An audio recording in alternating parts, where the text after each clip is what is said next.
Hello and welcome to a Film Mixologist. What I'm going to be doing in this episode is I'm going to secure the flywheel to the Aerograph compressor that goes with my Lester D.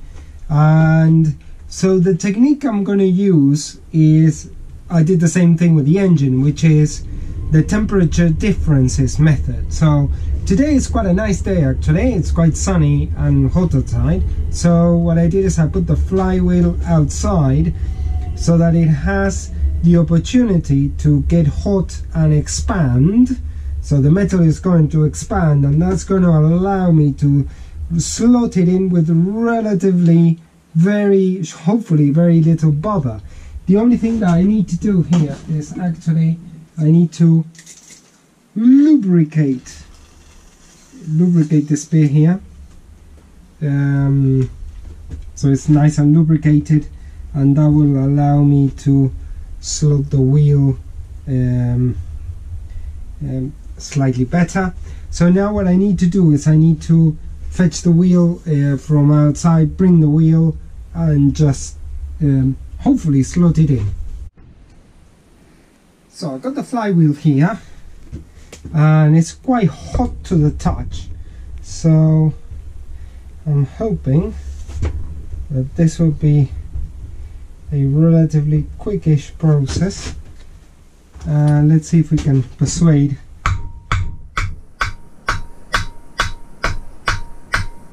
with a rubber mallet. I think it might need a bit of extra persuasion, but with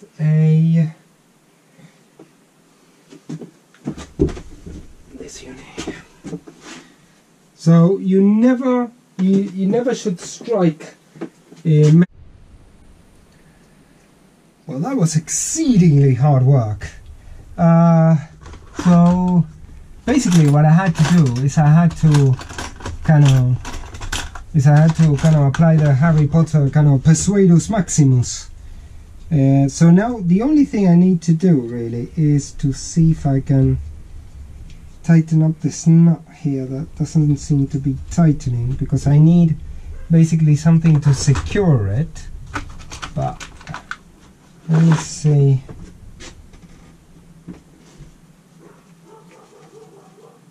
Just need something that works with this nut. So one thing that I thought is, because the process of trying to get this unit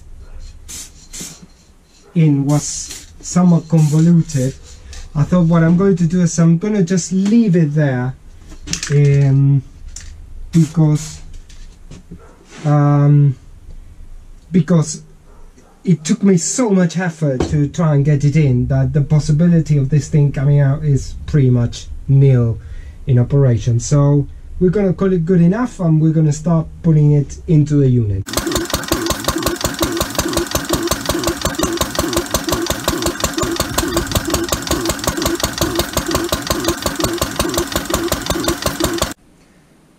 So once I put the unit all up, I put the compressor on the trolley.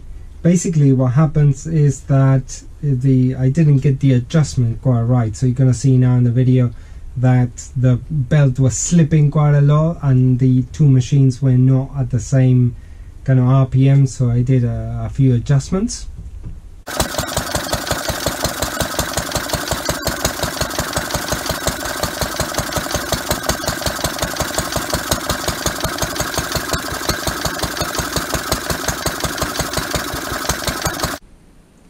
And as you can see there, now the machine is working much better. So this is the end now of this video, and the next video is going to be just the final details of all the connections, and I'll show you in the next episode what are the final bits for the whole rig to start working properly and as it should have been in the first place. So thank you very much for watching. See you in the next episode.